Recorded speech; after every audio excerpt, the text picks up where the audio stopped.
हे गण्या ऐक ना, म्हाताऱ्याची मजा घ्यायची का? हो माय मी तर लय बोर व्हायला लागले, पण माय मी करायचं काय रे? अरे ट्रेनची चेन ओढू आणि म्हाताऱ्यावर नाव घालून माय.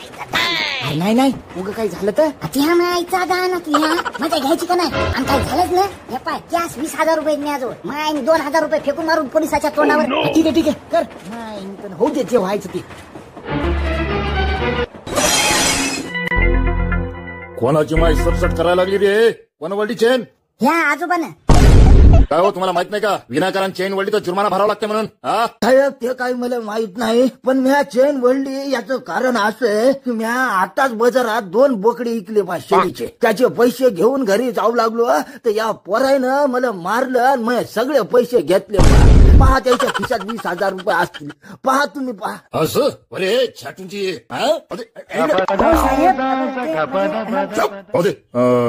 बापू हे घ्या तुमचे पैसे. धन्यवाद साहेब, तुमचे लय उपकार झाले. आता घरी मटनच घेऊन जातो. पहा काळजी द्या. आणि बरे तुमच्या मायचा पोकूड आणला तुमच्या. चला चला